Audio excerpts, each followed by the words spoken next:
할렐루야, 할렐루야. 7월 12일 수요 새벽 예배 자리에 나오신 모든 성도님들을 예수님 이름으로 환영하고 또 축복합니다. 하나님의 전적인 은혜로 구원받은 저희들의 사랑과 은혜를 나누는 삶을 통해서 저희가 속한 모든 곳에서 예수 그리스도의 향기와 사랑이 나타나기를 소망합니다. 이 시간 우리의 삶으로 주님을 높이고 또 주님께 예배드리며 나아갈 것을 이 찬양으로 함께 고백하기 원합니다.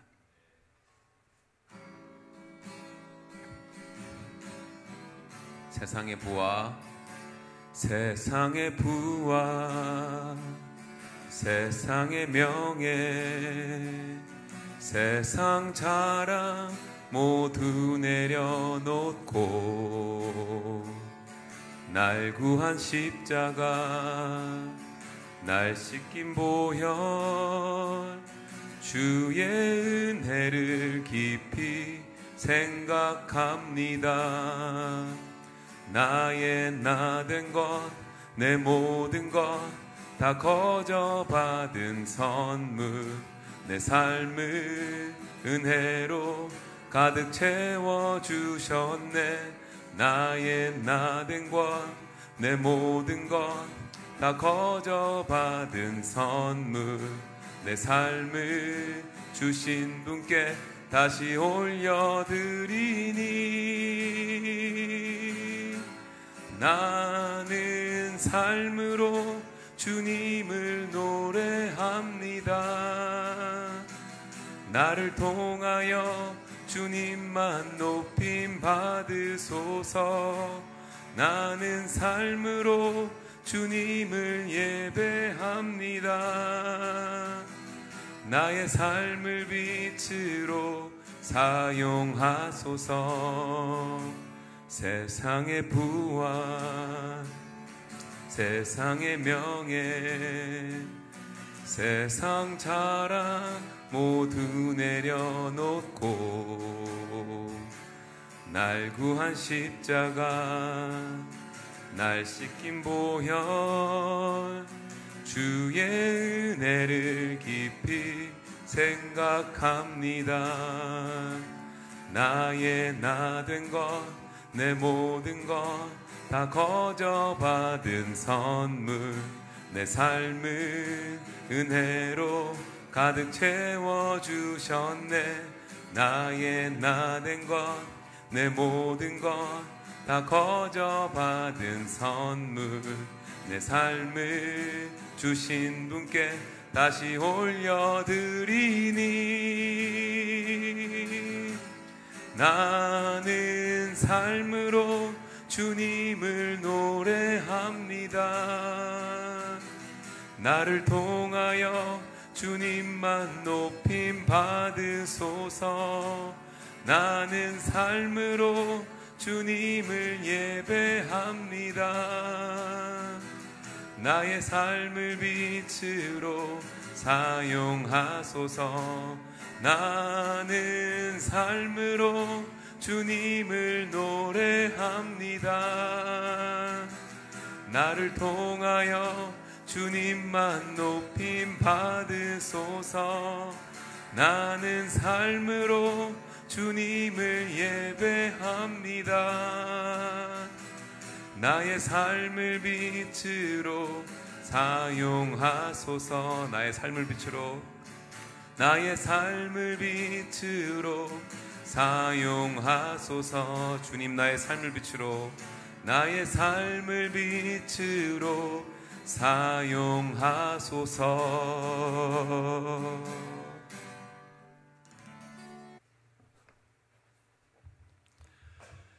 좋으신 아버지 하나님 감사합니다. 오늘도 이른 아침부터 주님 앞에 나와 예배하는 자의 삶을 살게 하신 것을 감사합니다. 하루 살아가는 동안 오늘 주시는 말씀을 통해서 깨닫는 은혜로 말미암아 살아갈 수 있게 하시고 믿음으로 승리할 수 있도록 저들 가운데 늘 눈동자처럼 지키시고 보호하여 주옵소서. 질병 가운데 있는 성도들 하나님 일일이 기억해 주시고, 특별히 권혁주 장로님 이제 항생제 치료는 다 마쳤습니다. 이제 육신의 회복으로 말미암아 수술을 받을 때까지 강건하게 붙들어 주시고 하나님의 인도하심만을 발견할 수 있는 귀한 은혜만 있게 하여 주옵소서. 좋은 의사 만나게 하시고 여러 가지 모든 진행과 절차 가운데에 한치의 오차 없이 모든 계획대로 잘 진행될 수 있도록 주께서 인도하여 주옵소서. 수술 이후에 우리 김상현 목사님, 서봉란 권사님, 그리고 김광호 집사님, 또 김진원 집사님 올려드립니다. 이들의 모든 회복 가운데 부작용이 없도록 끝까지 강건하게 붙들어 주시고 먼 훗날 주님 앞에 늘 고백하는 자의 자리에 앉을 수 있도록 역사하여 주옵소서. 각 가정에 기도하는 제목들 근심 걱정 쌓이지 않게 하시고 오히려 은혜와 진리가 쌓일 수 있도록 역사하여 주옵소서. 오늘도 주님의 말씀을 묵상하는 가운데 하나님의 바른 교훈이 우리 마음판에 새겨지게 하시고 그 교훈으로 말미암아 오늘 살아가는 동안 승리할 수 있는 모든 한비 성도가 다 되게 하여 주옵소서. 말씀하옵소서. 듣겠나이다. 예수님의 이름으로 기도합니다. 아멘. 사도행전 9장입니다. 32절에서 43절. 사도행전 9장 32절에서 43절 함께 교독할 때에 주님의 음성을 들을 수 있기를 바랍니다. 그때에 베드로가 사방으로 두루 다니다가 룻다에 사는 성도들에게도 내려갔더니 애니아라 하는 사람을 만나매 그는 중풍병으로 침상 위에 누운 해라. 베드로가 이르되 애니아야, 예수 그리스도께서 너를 낫게 하시니 일어나 내 자리를 정돈하라 한데 곧 일어나니 룻다와 사론에 사는 사람들이 다 그를 보고 주께로 돌아오니라. 요바에 다비다라 하는 여제자가 있으니 그 이름을 번역하면 도르가라. 선행과 구제하는 일이 심히 많더니 그때에 병들어 죽음에 시체를 씻어 다락에 누이니라. 룻다가 요바에서 가까운지라 제자들이 베드로가 거기 있음을 듣고 두 사람을 보내어 지체 말고 와달라고 간청하여 베드로가 일어나 그들과 함께 가서 이르매 그들이 데리고 다락방에 올라가니 모든 과부가 베드로 곁에 서서 울며 도르가가 그들과 함께 있을 때에 지은 속옷과 겉옷을 다 내보이거늘 베드로가 사람을 다 내보내고 무릎을 꿇고 기도하고 돌이켜 시체를 향하여 이르되 다비다야 일어나라 하니 그가 눈을 떠 베드로를 보고 일어나 앉은지라.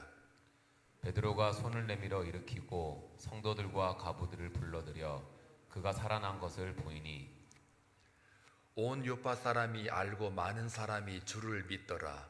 베드로가 요파에 여러 날 있어 시몬이라 하는 부장의 집에서 머무니라. 아멘. 성령 충만의 여러 가지 증상 가운데에 기적이라는 것이 있습니다. 표적이라는 것이 있는데요. 그 기적과 표적의 목적은 반드시 있습니다. 오늘 35절과 43절에 볼 것 같으면 두 사람의 그 불치병 혹은 한 사람의 그 시체였다가 죽었다가 다시 살아나는 그런 장면들이 나오는데요. 모두가 다 공통점이 있다면 주께 돌아오니라 35절에 말씀 전하고 있죠. 그 다음에 42절에 주를 믿더라. 많은 사람들이 주를 믿더라 이렇게 되어 있습니다. 결국 주께 돌아오는 것과 주를 믿게 되는 것, 이 두 가지의 결과가 이 기적의 원인입니다. 왜 기적이 일어났는가? 우리가 신앙생활을 통해서 기적과 기사와 표적을 많이 경험을 하는데 하나님이 이런 것들을 치르는 이유는, 그러니까 초월적인 것들이 발생하는 이유는 단 하나예요. 기적 자체의 의미가 있지 않고 주께 돌아오게 하는 것, 주를 믿게 하는 것, 이 두 가지입니다. 결국은 예수 그리스도를 알게 하는 것, 예수 그리스도가 누구인가를 알게 하는 것, 주께 돌아온다, 주를 믿더라 라고 하는 이 두 가지 공통점이 뭡니까? 다 뭐예요? 왜 돌아오게 하는 겁니까? 왜 믿게 하는 겁니까? 믿게 하는 그 내용, 돌아오게 하는 그 내용이 딱 두 가지예요. 예수는 그리스도다. 예수는 하나님의 아들이다. 예수는 우리의 구주시다.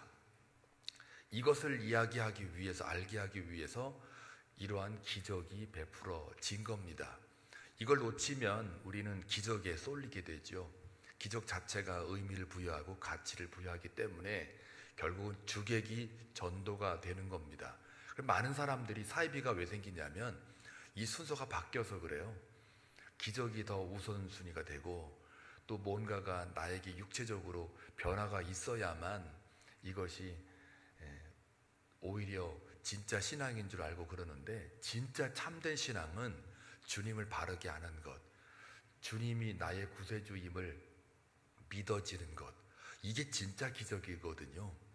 이거를 우리가 이제 놓치게 되면 보여지는 것에 매여 있어서 우리의 신앙생활이 왜곡될 수가 있습니다. 이 사입이라는 게 바로 본질과 현상이 뒤바뀐 거를 말합니다. 현상이 진짜인 줄 알고 그렇게 쫓아가는 거죠. 본질은 잊어버린 채 말입니다. 자, 그래서 이것을 알게 하기 위해서 35절에 주께 돌아오게 하기 위해서, 42절에 주를 믿게 하기 위해서 오늘 8년 된 중풍병자 애니아라는 사람을 베드로가 고치지요. 원래 루따에 있었는데 그 두루두루 돌아다니다가 루따에 그 애니아라는 사람이 8년 된 그 중풍병자가 있다라는 얘기를 듣고 우연히 만나게 됩니다. 이 두루두루 돌아다녔다는 얘기는 뭐 놀고 먹고 이런 게, 여행 갔다는 게 아니라, 오늘 이 말씀은 중간에 사울이 그 예수님 만나고 또 거기서 핍박을 받고 예루살렘에 다 들어가서 다시 제자들 만나고 다시 다소로 옮겨지는 그런 여러 가지 사울의 일대기가 중간에 껴있기 때문에 껑충 띄었는데요. 원래 이거는 8장 2절부터 다시 이어지게 됩니다. 그러니까 사마리아에 그 세례받는 자들이 나타난다 그래서 베드로와 요한을 파송했지 않았습니까? 예루살렘 교회에서. 그러니까 그거에 대한 연장선이에요. 그래서 요한은 어떻게 됐는지는 모르겠으나 어쨌든 베드로가 두루두루 돌아다녔다는 얘기는 순회 전도를 하고 있었다라는 이야기입니다. 그래서 루따까지 이르렀는데, 그러니까 성령 충만한 사람은요 가만히 있지를 못하는 거죠. 막 돌아다니는 거예요. 뭐하러요? 전도하려고요. 주를 믿게 하려고요. 주께 돌아오게 하려고 막 돌아다니는 거예요. 우리 한국 교회사에서도 이 선교사들이 와가지고 뭘 했느냐면요, 막 돌아다녔어요.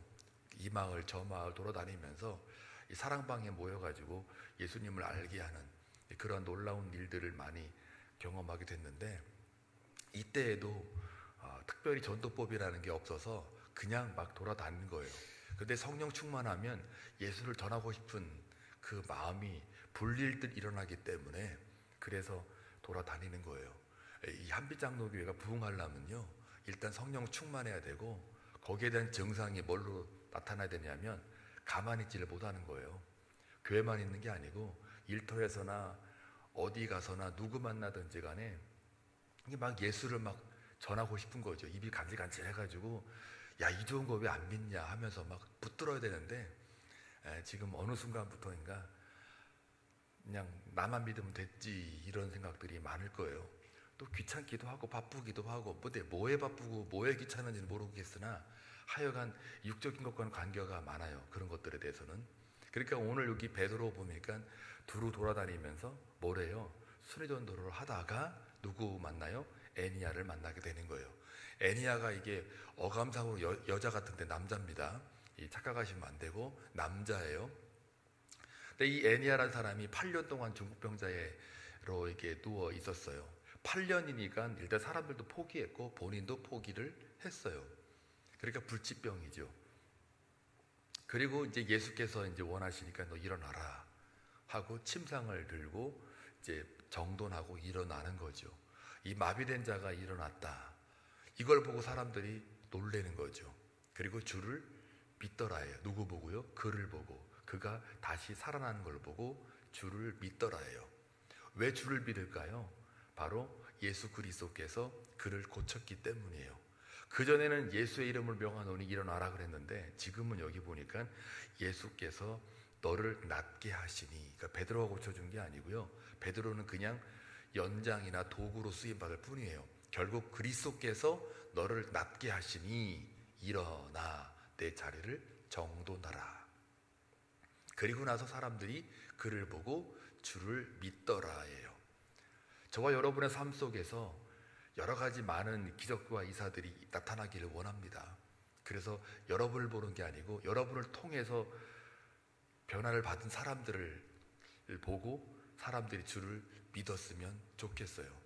여러분 보고 오히려 시험 들었다가는 이게 골치 아픈 일인데, 그러지 않고 성령 충만해서 여러분을 통해서 또 여러분이 전하는 예수 그리스도를 통해서 많은 사람들이 주를 믿었으면 하는 그런 소망을 가져봅니다. 자, 그 다음에 36절부터 이제 다비다라는 사람이 나오는데, 이 다비다는 아람어의 이름입니다. 이 헬라어로는 도르가라 그러죠. 여제자였던 모양이에요. 이미 예수를 이제 믿고 있는 사람이죠. 여제자라고 하는 거 보면 흩어진 그 교인들 중에 한 명이었던 모양이에요.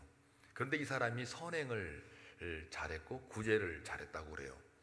그리고 얼마나 선행과 구제를 잘했으면은 이 사람이 죽었어요. 죽은 다음에 시체를 다 씻어가지고 다락방에다 올려놨는데, 이미 여기 보게 되면 시체를 씻어 다락에 누이니라. 그러니까 이미 죽은 게 확실하다는 얘기예요. 그러면서 이제 사람들이 이 시체 주위에 이제 머물러 가지고 많이 슬퍼하고 있는 그런 모습들이 담겨져 있는데, 이 중요한 건 뭐냐면은 이 39절에 함께 있을 때에 뭐를요? 속옷과 겉옷을 그 베드로에게 보였다 그랬어요. 그러니까 이 사람은 지금 이 선행과 구제 가운데 뭐가 있었냐면은 옷을 만들어 가지고 사람들한테 줬다는 얘기예요. 특히 과부들에게. 여기 보니까 과부들이 지금 다 둘러 지금 앉아 울면서 그들과 함께 있다고 그랬습니다. 얼마나 이 사람이 선행과 구제를 했으면, 또 과부들이 감동을 줬으면 이 과부들이 그 시체에 둘러 앉아가지고 울면서 속옷과 겉옷을 베드로에게 보였다는 얘기는 뭘 말하고 싶은 거예요? 이 사람이 우리를 이렇게 돌봐줬다 라고 하는 걸 말하고 싶은 거죠. 이런 사람입니다라고. 그러면서 뭐예요? 고쳐달라는 거죠. 살려달라는 거죠. 근데 이게 살려달라고 하는 게 이게 보통 믿음이 아닙니다. 이미 시체를 다 씻었는데 베드로에게 살려달라.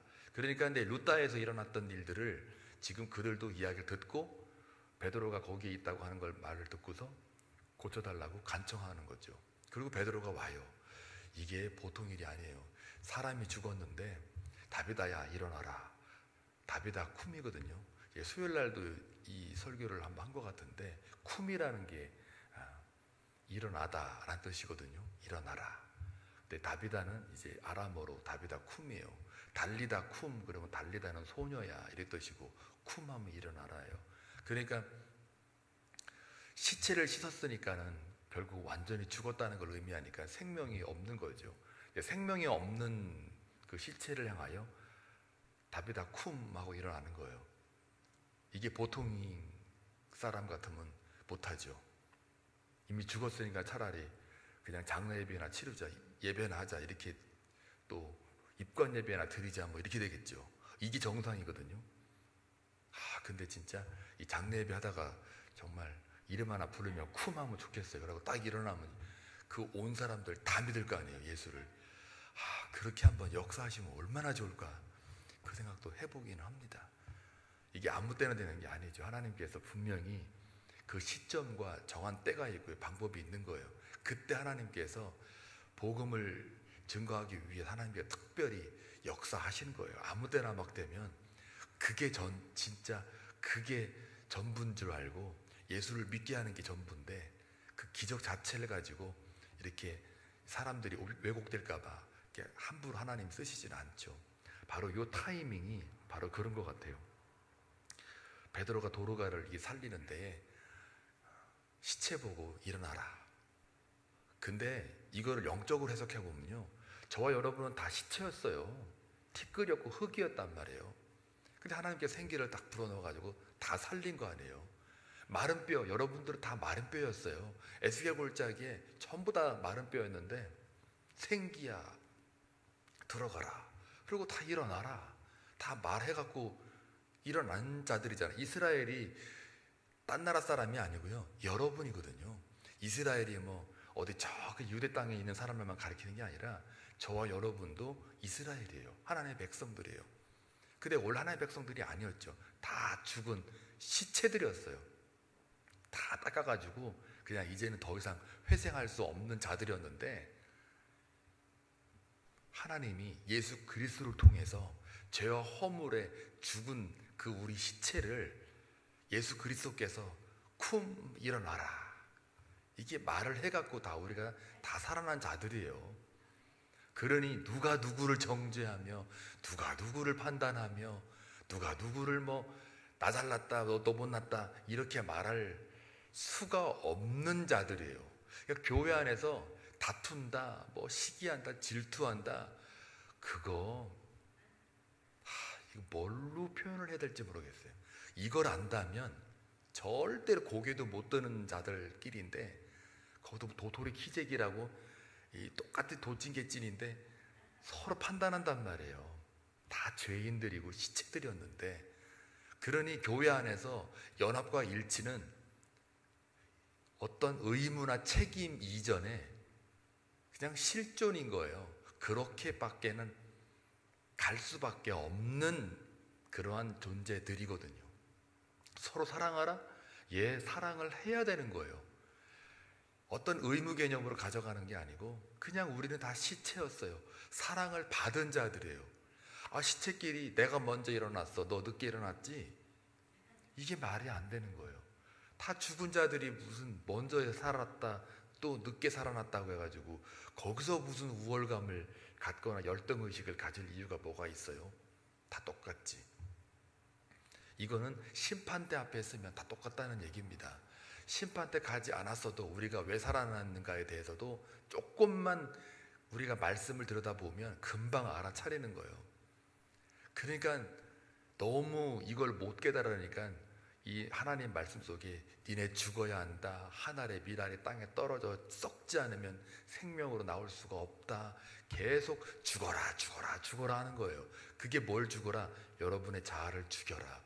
시체들이 살아나가지고 지네끼리 막 옳다고 잘났다고 막 그냥 자기 자아를 막 이렇게 내걸고 있으니까 하나님이 보셨을 때는 얼마나 웃기겠냐고요. 우리가 말씀을 통해서 그런 사람들을 볼 때도 웃기는데, 영원한 하나님이 그 물리적 공간에서 썩어 문드러질 잠시 살았다고 팔딱팔딱거리는 그 인간들을 볼 때 얼마나 웃기겠냐고요. 저것들이 다 시체였는데 조금 파딱거리고 생명 줬더니만은 저게 지금 갑질을 하네. 이 하나님 보시기에는 너무 웃기는 거예요. 그런데 더 불쌍한 사람들 누구냐? 그것조차도 모르는 사람들, 하나님이 살려줬다라는 것을 모르는 사람들, 예수를 모르는 사람들, 전혀 이 말씀이 생명이라는 것을 모르는 사람들. 우리는 그래도 이 말씀을 소유하고 있잖아요. 특별계시라도 갖고 있잖아요. 그래도 가끔가다 살다 보면 우리가 뜨끔뜨끔해가지고 양심이 찔리기도 하고 이 말씀의 찔림을 우리가 받기도 하잖아요. 그래서 회개라도 하고 기도라도 하고, 하나님 저희가 너무 보잘것없습니다, 불쌍히 여기다가 자비를 베풀고 은혜를 구하잖아요. 그거 달라고 요구하잖아요. 근데 세상 사람들은, 예수를 모르는 사람들은 전혀 감각도 없다는 거 아니에요. 감각도.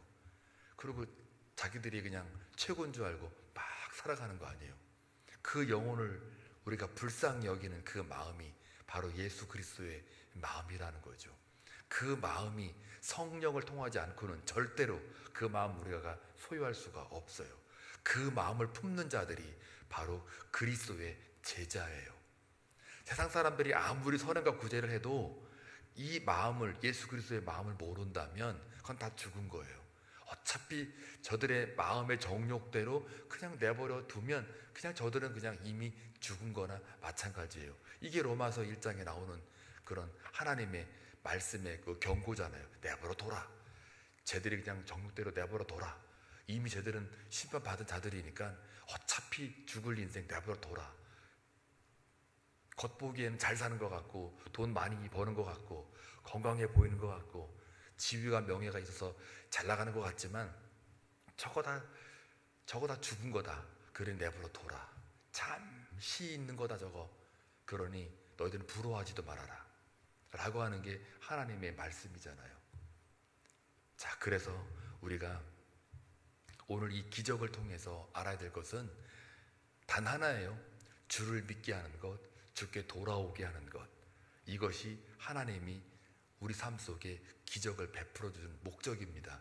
여러분의 삶이 기적입니다. 살아있는 것이 기적이고, 여러분이 그 삶이 그냥 생물학적으로 막 살아가는 게 아니라 바로 주께 돌아오게 하고 주를 믿게 하는 그런 값진 사명자의 삶이라는 것을 잊지 마시고, 좀 뭐가 이렇게 마음에 안 든다든지 뭐가 안 풀린다든지 심지어는 고난과 역경이 있다 할지라도 하나님이 나를 보내신 까닭이 있다. 작은 예수로 삶을 살게 하는 분명한 목적과 의도가 있다.